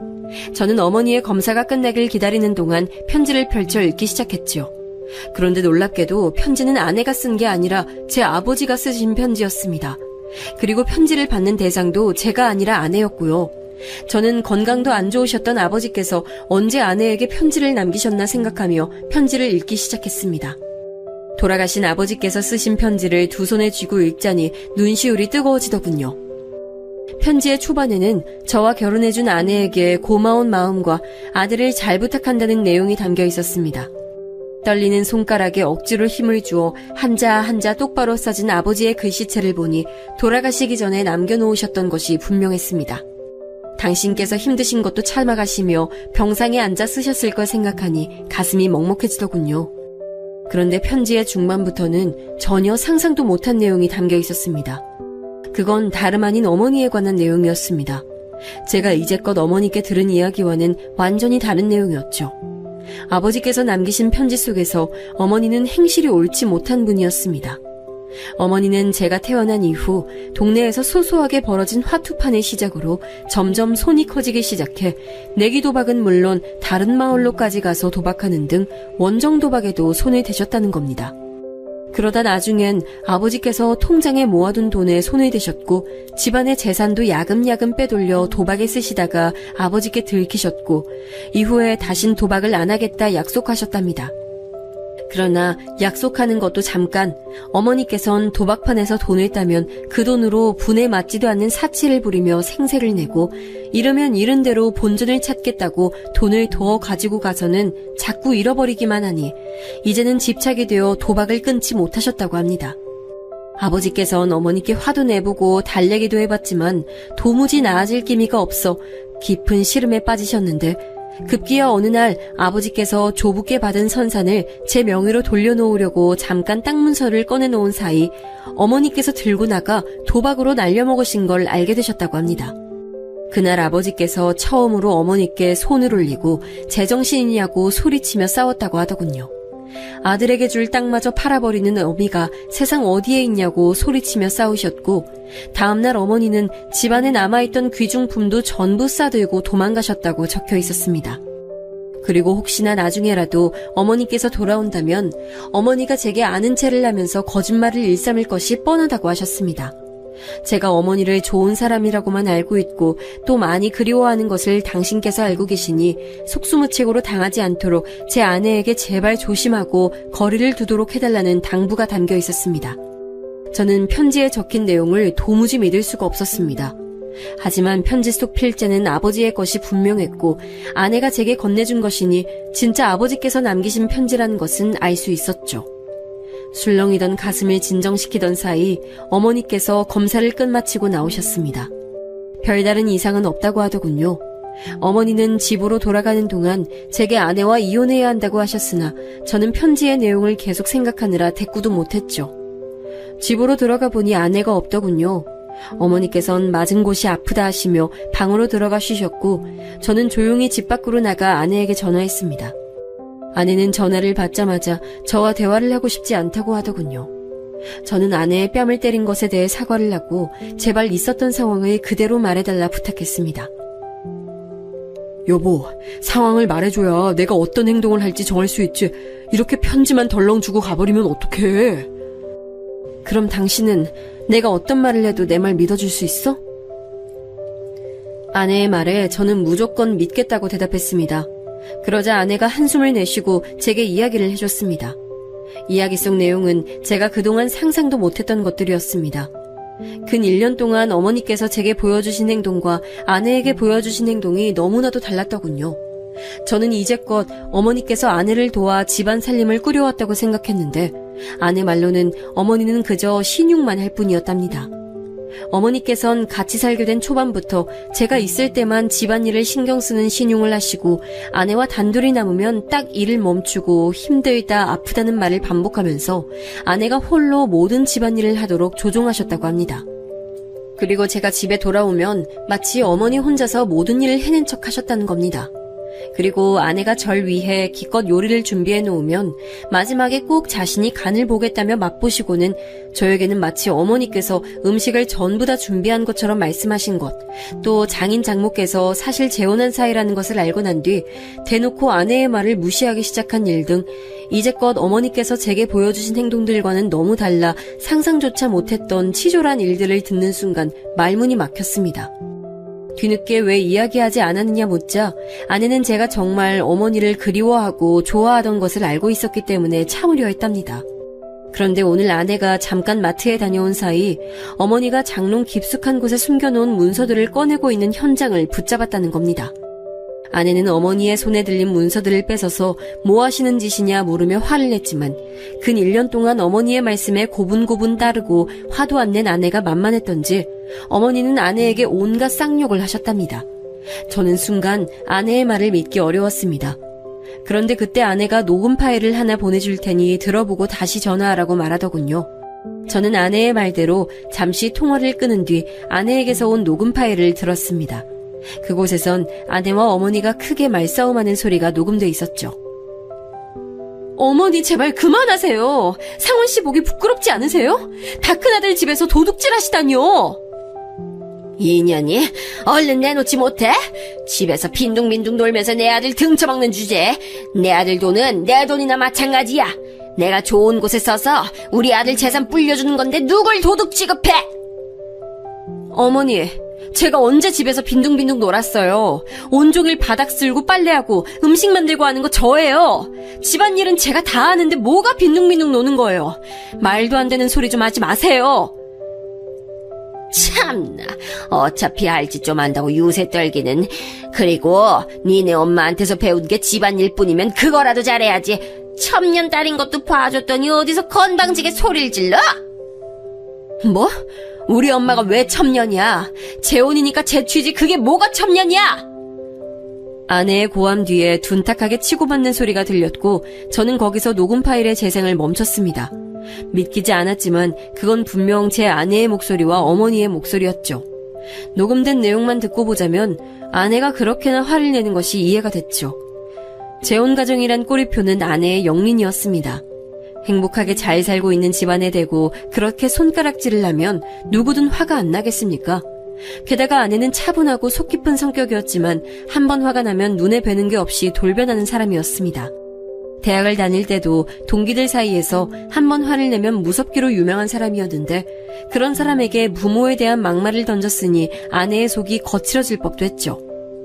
아내에게 전화해서 어떻게 말해야 하나 고민하던 사이 아내는 제게 몇 가지 영상 파일과 녹음 파일을 추가로 더 보내왔습니다. 그 영상 파일은 아내가 저와 어머니 몰래 설치해놓은 카메라 영상이었고 음성 파일은 그간 어머니가 제 아내에게 했던 다른 막말들이었죠.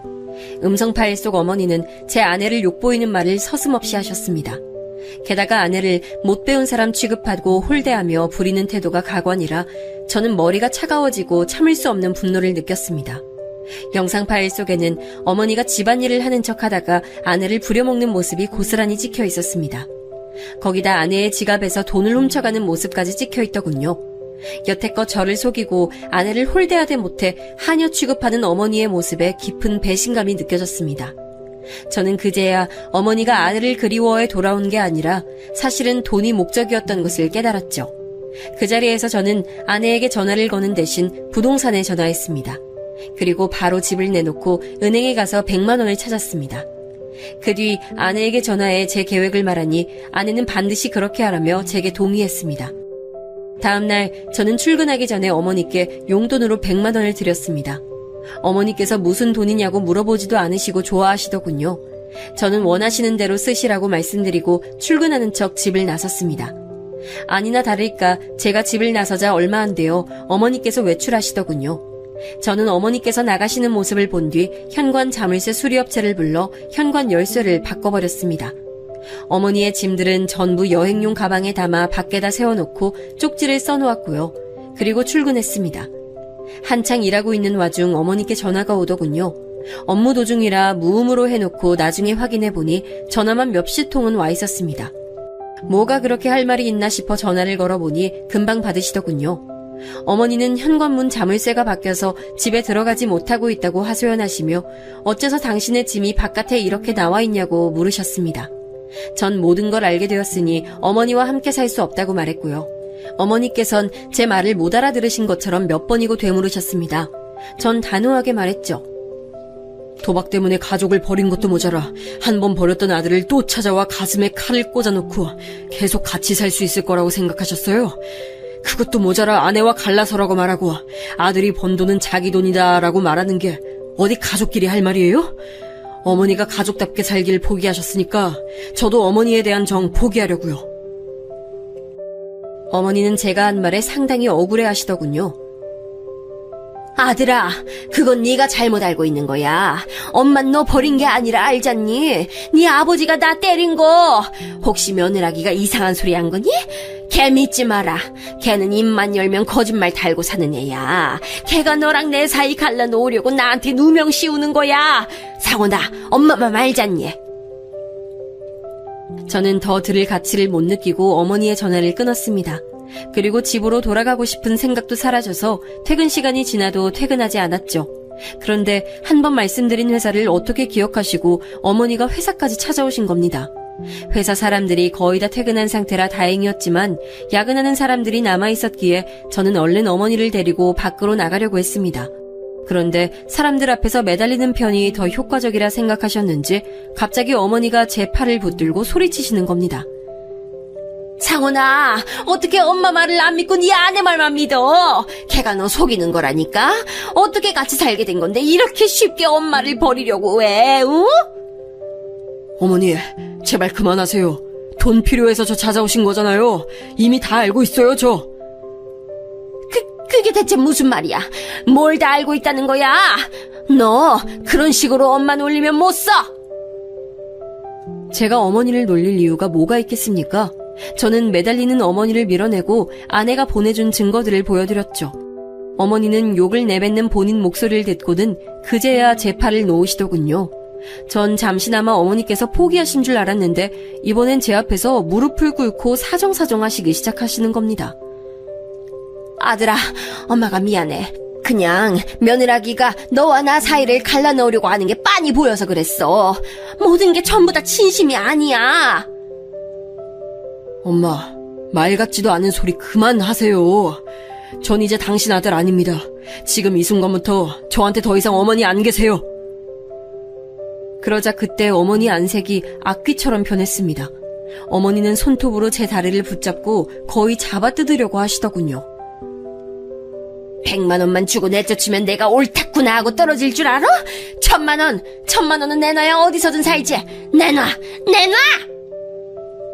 어머니의 행동에 저는 학을 떼고 말았습니다. 도저히 용서할 수가 없는 언동에 저는 결국 경비원을 불러 어머니를 회사 밖으로 내쫓았죠. 경비원의 팔에 붙들려 밖으로 나가는 동안에도 어머니는 고함을 지르셨습니다. 정말로 돈 때문에 날 찾아왔구나 하는 생각이 드는 끔찍한 모습이었죠. 전 어머니를 절대 용서할 수 없었습니다. 집은 조금 싸게 내놨던 터라 금세 팔렸고요. 하지만 때때로 어머니가 찾아와 집 앞에서 난동을 부리셨기 때문에 이사를 하는 날까지 아내는 처가에서 지내야 했습니다. 완전히 이사를 마치고 전화번호도 바꾼 뒤에야 저는 다시 아내를 집에 데려올 수 있었습니다. 그리고 앞으로는 정말 아내만을 위해서 더 열심히 살겠다고 약속했죠. 장인 장모님께서는 아내에게 이야기를 들으셨는지 제가 사과의 말씀을 올리자 이해한다는 표정으로 고개를 끄덕이셨습니다. 이서방, 그동안 참 고생 많았어. 우리 애한테 얘기 들었으니 걱정하지 말고 데려가게. 감사합니다. 다시는 이런 일 없이 제 아내 꼭 행복하게 해주겠습니다. 그 후 저는 아내와 함께 새로 이사한 집으로 갔습니다. 오랜만에 느껴보는 평화가 달게 느껴졌습니다. 하지만 새로 이사한 집에서 평화를 만끽하던 것도 잠시 어머니께서 자꾸 회사로 찾아오셔서 도저히 참을 수가 없더군요. 저는 결국 이직을 해야 했습니다. 어머니가 알 수 없도록 연락처도 다시 바꾸고 새로운 회사에 들어가니 비로소 제가 어머니와 진짜 연을 끊는 느낌이 나더군요. 지금은 새로운 회사로 이직한 지 시간이 좀 됐지만 아직 그때 생긴 작은 슬픔이 마음 한구석 남아있는 느낌이 듭니다. 하지만 언젠간 괜찮아지리라 생각합니다. 그리고 그때 일만 생각하면 아내에게 너무나 미안하면서 고마운 마음이 듭니다. 누구보다도 제 입장을 먼저 생각해서 어머니를 받아들이기로 하고 우라병이 생길 수도 있는 일들을 증거로 남겨둔 아내의 차분함과 준비성에 감사할 따름이죠. 또 이런 일이 생길 것을 미리 아시고 아내에게 편지를 주고 대비해 두신 아버지의 해안에 감명했습니다. 당신께서 돌아가실 두려움보다도 자식을 먼저 신경 쓰고 돌보는 어버이의 마음이란 얼마나 큰 것인지 그 마음만 떠올리면 코끝이 찡하고 눈시울이 뜨거워집니다. 저도 돌아가신 아버지께 부끄럽지 않게 아내에게 더 잘하면서 열심히 살 생각을 매번 다짐합니다.